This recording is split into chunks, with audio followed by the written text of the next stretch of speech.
Hello, family and friends, and welcome back to my channel. Thank you for being here. I'm Shauna, and today is Fabulous Friday, February 18th. The weekend is finally here, Easter weekend, which means today is Good Friday. And we all know what happened on Good Friday. Jesus was crucified and hung on a tree, bled and died and buried in a, well, not buried, but put in a cave. So Good Friday, happy Good Friday. And you know, we call it Good Friday because overall he did a really good thing for us, sacrificing his life for our sins so that we may go to the Father now, as long as we believe in Jesus, of course, and ask for forgiveness and be forgiven. So thank you, Jesus, and happy Good Friday, everyone. Well, let's say our prayer. We got a little bit of reading to do today. Lord, thank you for every single soul who can hear my voice. Thank you for everyone who gathered here. Please give us wisdom, knowledge, understanding to gain some inspiration from your text. In Jesus' precious name, amen. All right, so a quick recap from yesterday. If you watched the show, you saw my niece on the show with me yesterday. Thanks again, Quayla. Love you. So proud of you and your accomplishments. And I'm so excited to see what you do for you and your family. It's going to be great. Better days ahead, as they say. All right, friends. So my review from yesterday. 1 Samuel 26, David spared Saul's life again. So he already spared his life when he cut off his robe and showed him, hey, I could have killed you. And God told me not to, so I didn't. And now this time, God let Saul and his crew, they were in a cave sleeping, having a deep sleep. And David and Abishai snuck up on them and took his spear and his water jar that was next to his head. And then they left and called out to Abner, and David called out his right-hand man, his armor bearer, saying, Abner, you should be put to death because you're not protecting your king. I could have killed him. Look, I have his sword and his water jar. And so Saul, seeing that he spared his life again, asked him for forgiveness. What was interesting is how David bowed down to Saul and still treating him like a king, even though he's pursuing him to take his life. And then Saul's going to be like, is that you, my son? I would be like, don't call me your son. You're trying to kill me. But he's like, is that you, my son, David? Twisted. All right. So anyway, that was chapter 26. 1 Samuel 27, David escaped to the land of the Philistines because in 26, after Saul asked for forgiveness, he claims, but he did that before. So it's highly likely that he would keep pursuing David. So we know that he's not honest. So in chapter 27, you see David fleeing to the land of the Philistines. So David is an Israelite. He's anointed already to be the next king.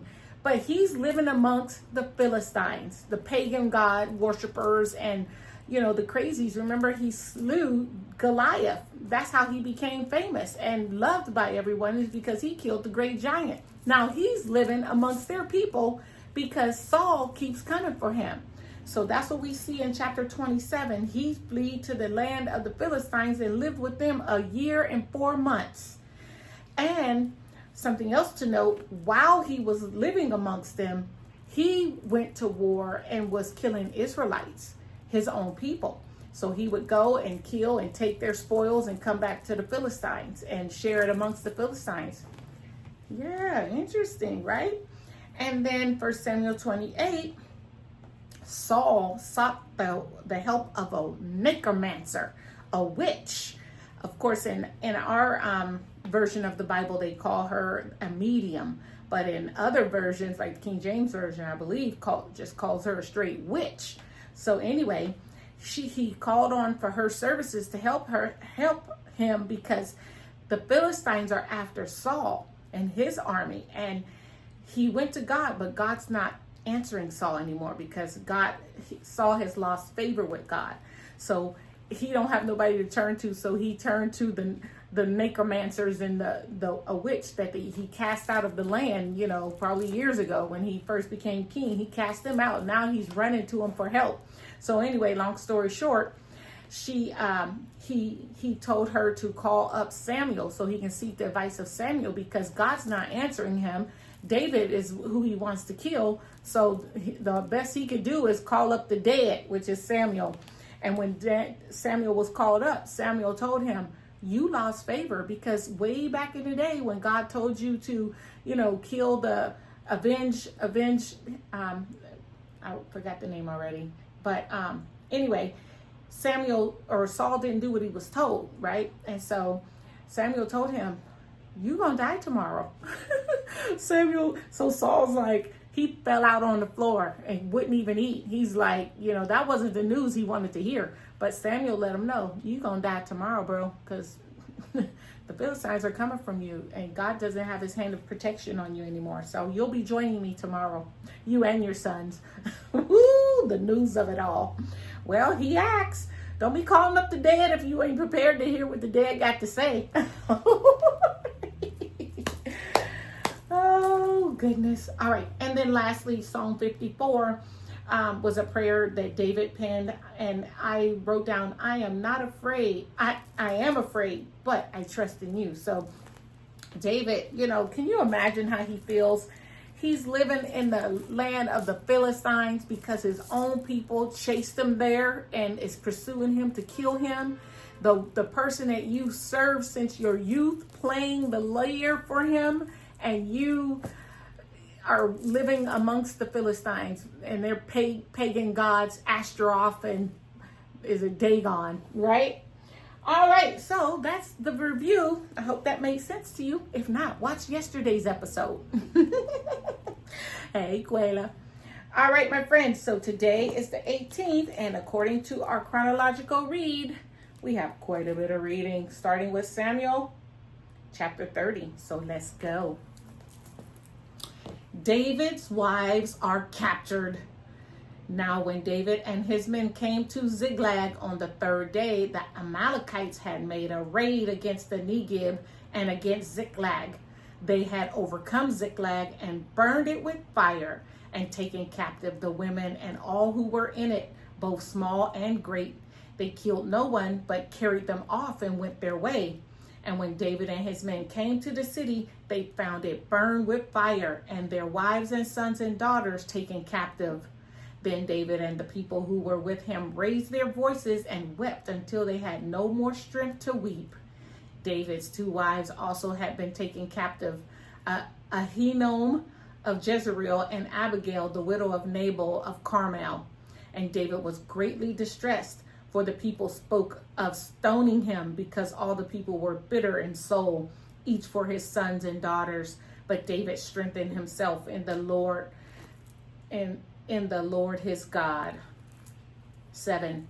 And David said to Abiathar the priest, the son of Ahimelech, bring me the ephod. So Abiathar brought the ephod to David, and David inquired of the Lord, shall I pursue after this band? Shall I overtake them? He answered him, pursue, for you shall surely overtake and surely rescue. So David set out, and the 600 men who were with him, and they came to the brook Bezor, where those who were left behind stayed. But David pursued, he and 400 men. 200 stayed behind, who were too exhausted to cross the brook Bezor. 11. They found an Egyptian in the open country and brought him to David, and they gave him bread and he ate. They gave him water to drink, and they gave him a piece of cake of figs and 2 clusters of raisins. And when he had eaten, his spirit revived, for he had not eaten bread or drunk water for 3 days and 3 nights. And David said to him, to whom do you belong, and where are you from? He said, I am a young man of Egypt, servant to Amalekite, and my master left me behind because I fell sick 3 days ago. He had made a raid against the Negev of the Cherethites, and against that which belongs to Judah, and against Negev of Caleb, and we burned Ziklag with fire. And David said to him, will you take me down to his band? And he said, swear to me by God that you will not kill me or deliver me into the hands of my master, and I will take you down to this band. 16. And when he had taken him down, behold, there were spread abroad over all the land, eating and drinking and dancing, because of all the great spoil they had taken from the land of the Philistines and from the land of Judah. And David struck them down from twilight until the evening the next day, and not a man of them escaped, except 400 young men who mounted camels and fled. David recovered all that the Amalekites had taken, and David rescued his 2 wives. Nothing was missing, whether small or great, sons or daughters, spoil or anything that had been taken. David brought it all back. I love that. 20. David also captured all the flocks and herds, and the people drove the livestock before him and said, "This is David's spoil." 21. Then David came to the 200 men who had been too exhausted to follow David, and who had been left at the brook Bezor, and they went out to meet David and to meet the people who were with him. And when David came near to the people, he greeted them. Then all the wicked and worthless fellows among the men who had gone with David said, "Because they did not go with us, we will not give them any of the spoil that we recovered, except that each man may lead away his wife and children and depart." But David said, "You shall not do so, my brothers. With what the Lord has given us, he has preserved us and given unto our hand the band that came against us. Who would listen to you in this matter? For as his share is who goes down into the battle, so is his share be who stays by the baggage. They shall share alike." And he said it, and he made it a statute and a rule for Israel from that day forward to this day. I love David. He's so fair and kind and ruthless. Did you catch how he killed everybody from sun up to sundown? David's a bad boy. But it didn't say he had a sling of 5 stones either. He wielded the Goliath sword. 26. When David came to Ziklag, he sent part of the spoil to his friends, the elders of Judah, saying, "Here is a present for you from the spoil of the enemies of the Lord. It is for those in Bethel, in Ramoth of the Negeb, in Jatir, in Arer, in Sephmoth, and Estamino, in Rakau, in the cities of Jerahmeelites, in the cities of Kenites, in Hormah, in Bor Ashana, in Akdak, in Hebron, for all the places where David and his men had roamed." Oh, David, bless your heart. Okay, I won't summarize. Let's just keep going. That was 1 Samuel 30. Now it's taking us to 1 Chronicles 12 and 20. As he went to Ziklag, these men of Manasseh deserted to him: Adnah, Jobab, Jedel, Michael, Josbad, Elihu, Zillattai, chiefs of thousands in Manasseh. They helped David against the band of raiders, for they were all mighty men of valor and were commanders in the army. For from day to day, men came to David to help him, until there was a great army, like an army of God. See, they're rallying up with David because they understand that, he's a good man. He's a good man. All right. 1 Samuel 31, the death of Saul. You naughty Saul. He was handsome though. Rotten to the core, but he looked good. Tall. It said he was handsome and tall, shoulders. Let me stop. All right. 1 Samuel 31. Now the Philistines were fighting against Israel, and the men of Israel fled before the Philistines and fell slain on Mount Gilboa. And the Philistines overtook Saul and his sons. And the Philistines struck down Jonathan and Abinadab and Malchishua, the sons of Saul. I gotta stop there because Jonathan was a good guy. Poor Jonathan. Oh. All right, verse 3. The battle pressed hard against Saul, and the archers found him, and he was badly wounded by the archers. Then Saul said to his armor bearer, "Draw your sword and thrust me through with it, lest these uncircumcised come and thrust me through and mistreat me. But his armor bearer would not, for he feared greatly. Therefore Saul took his own sword and fell upon it. That was he went out cold, huh? He was like, they're not gonna kill me, I'll kill myself. Oh, you stubborn Saul, you, I tell you. All right, 5. And when his armor bearer saw that Saul was dead, he also fell upon his sword and died with him. Thus Saul died, and his 3 sons, and his armor bearer, and all his men, on the same day together. And when the men of Israel who were on the other side of the valley and those beyond the Jordan saw that the men of Israel had fled, and that Saul and his sons were dead, they abandoned their cities and fled. And the Philistines came and lived in them. Boy, them Philistines is something else. 8. The next day, when the Philistines came to strip the slain, they found Saul and his 3 sons fallen on Mount Gilboa.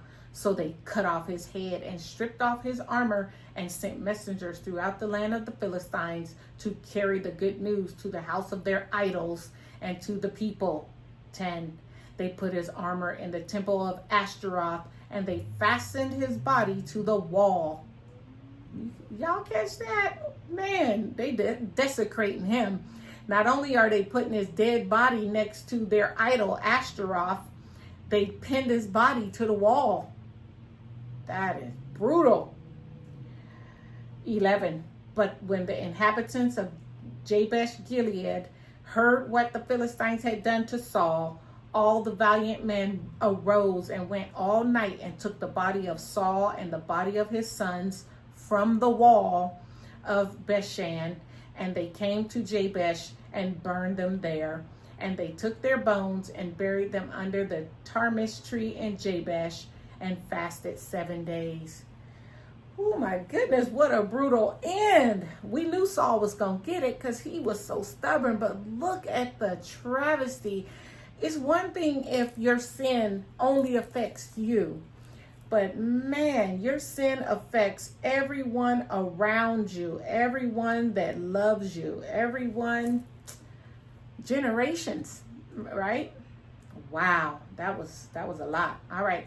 1 Chronicles 10 is taking us more of death of Saul and his sons. So let me just read this. Now the Philistines fought against Israel, and the men of Israel fled before the Philistines and fell slain on Mount Gilboa. And the Philistines overtook Saul and his sons, and the Philistines struck down Jonathan and Abinadab and Malchishua, the sons of Saul.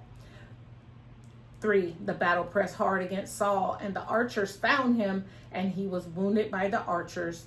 Then Saul said to his armor bearer, "Draw your sword and thrust me through with it, lest these uncircumcised come and mistreat me." But his armor bearer would not, for he feared greatly. Therefore Saul took his own sword and fell on it.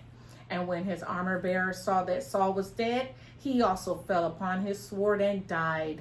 Then Saul died, he and his 3 sons, and all the house died together. And when all the men of Israel who were in the valley saw that the army had fled, and that Saul and his sons were dead, they abandoned their cities and fled. And the Philistines came and lived in them. 8. The next day the Philistines came to strip the slain. They found Saul and his sons fallen on Mount Gilboa, and they stripped him and took his head and his armor, and sent messengers throughout the land of the Philistines to carry the good news to their idols and to the people. And they put his armor in the temple of their gods, and fastened his head in the temple of Dagon. But when all Jabesh Gilead heard all that the Philistines had done to Saul, all the valiant men arose and took away the body of Saul and the body of his sons, and brought them to Jabesh. And they buried their bones under the oak in Jabesh, and fasted 7 days. 13. So Saul died for his breach of faith. He broke faith with the Lord in that he did not keep the command of the Lord, and also consulted a medium seeking guidance. He did not seek guidance from the Lord. Therefore, the Lord put him to death and turned the kingdom over to David, the son of Jesse. All right, so I won't say much because I already did on that part. Now it's taking us to 1 Chronicles 9, verse 40. And the sons of Jonathan were Meribbaal and Meribaal fathered Micah. The sons of Micah, Pithon, Melech, Tara, and Azah. And Azah fathered Jerah, and Jerah fathered Ameleth, Asmeth, and Zimri. And Zimri fathered Moza, 43. Moza fathered Beniah, and Repaniah was his son. Elisha, his son. Ezel, his son. Azel, his 6 sons, and there are their names: Ascam, Bocheri, Ishmael, Shariah, Obadiah, and Hannah. These were the sons of Azel. And again, this chronological read is, I'm just doing what it's telling us. Now it's taking us to 2 Samuel, verse 4. 2 Samuel, chapter 4, verse 4. Jonathan, the son of Saul, who had a son who was crippled in his feet. He was 5 years old when the news about Saul and Jonathan came from Jezreel, and his nurse took him up and fled. And as she fled in her haste, he fell and became lame, and his name was Mephibosheth. Okay, so that was just a little verse they wanted us to read there. Now it's taking us to 2 Samuel chapter 1. 2 Samuel chapter 1 is our last read. Let me take a little sip. That's a lot of reading. David hears of Saul's death. After the death of Saul, when David had returned from striking down the Amalekites, David remained 2 days in Ziklag. And on the 3rd day, behold, a man came from Saul's camp with his clothes torn and dirt on his head. And when he came to David, he fell to the ground and paid homage. David said to him, "Where do you come from?" And he said to him, "I have escaped from the camp of Israel." And David said to him, "How did it go? Tell me." And he answered, "The people fled from the battle, and also many of the people have fallen and are dead. And Saul and his son Jonathan are also dead." Then David said to the young man who told him, "How do you know that Saul and his son Jonathan are dead?" And the young man who told him said, "By chance I happened to be on Mount Gilboa, and there was Saul leaning on his spear, and behold, the chariots and the horsemen were closed upon him. And when he looked behind him, he saw me and called to me, and I answered, 'Here I am.' And he said to me, 'Who are you?' I answered him, 'I am an Amalekite.' And he said to me, 'Stand beside me and kill me, for anguish has seized me, and yet my life still lingers.' 10. So I stood beside him and killed him, because I was sure that he could not live after he had fallen.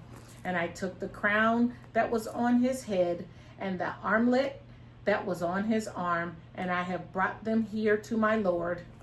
Then David took hold of his clothes and tore them, and so did all the men who were with him. And they mourned and wept and fasted until evening for Saul and for Jonathan his son, and for the people of the Lord, and for the house of Israel, because they had fallen by the sword. 13. And David said to the young man who told him, "Where do you come from?" And he answered, "I am the son of a sojourner, an Amalekite." David said to him, "How is it you were not afraid to put out your hand to destroy the Lord's anointed?" Then David called one of the young men and said, "Go execute him." And he struck him down so that he died. And David said to him, "Your blood be on your head, for your own mouth has testified against you, saying, 'I have killed the Lord's anointed.'" How about that saying, "Don't kill the messenger"? Woo! That didn't apply here. He killed the messenger.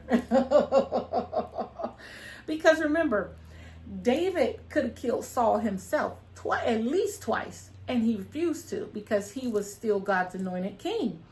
even though he fell out of favor, he was still the anointed king at the time. So he, even though Saul has been trying to kill David, he took vengeance on that messenger because he said to him, how is it that you had no problem killing God's anointed? So they killed him, Amalekite. Wow. Let me reread that again. Your blood be on your head, for your own mouth has testified against you. Better watch your mouth. Watch what you say. Don't tell it all. Some things you got to just shut up about, right?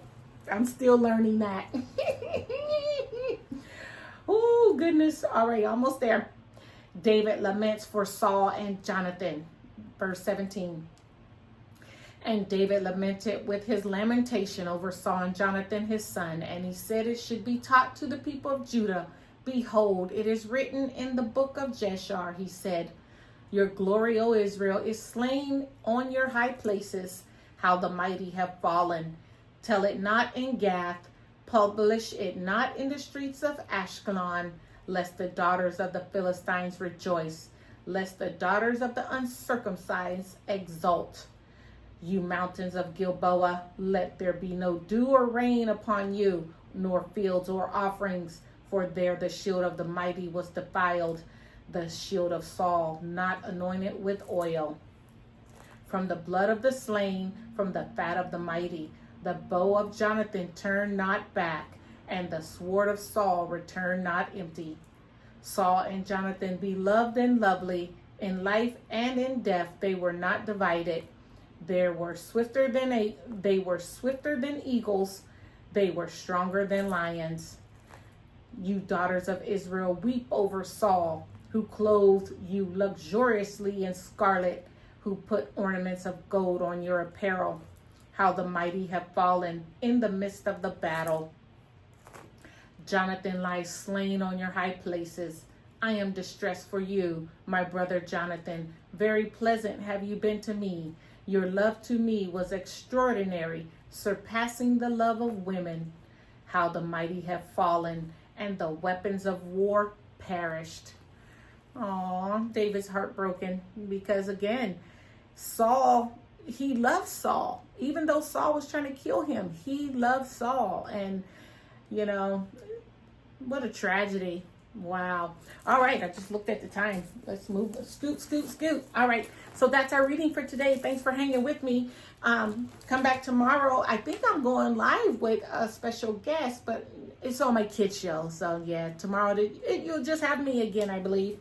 All right, my friends. And again, that just tells me, if you want to read with me, like literally just log in and like I read, you read, I read, you read. That's all we're doing. You don't have to try to explain nothing or articulate. You know, I only say what I feel really, really confident about sharing. And I've done my research before I even do that, because I don't want to, you know, besmirch the word of God. I'm not doing that. I'm rightly handling this word of truth. Here's our church announcements. I haven't done that in a while. I've still been doing them, but I haven't said, hey, Youngstown, Ohio. You know, I love my Youngstown. That's where I'm born and raised. My dear friend Cheryl, boy, your family just got birthday after birthday. Hey, Cheryl. Her grandson has an 8th birthday, and his name is Jawan, which I have a brother named Jawan. Hey, JJ. Belated birthday to my dear friend Michael in Seattle. My BFF Gina and Michael are engaged. So happy belated birthday, fiance Michael. Hey, you better act right. You ain't married yet. Wink, wink. And another friend in Seattle, Bootsy. Hey, Bootsy. It's nice that we just became Facebook friends just in time for me to see that your cousin Mariah has a birthday. So happy birthday, Mariah, cousin of Bootsy. All right, friends, that's all I have. Let's get out of here because it's Friday after all. All right. And come back tomorrow, okay? Be blessed. Bye.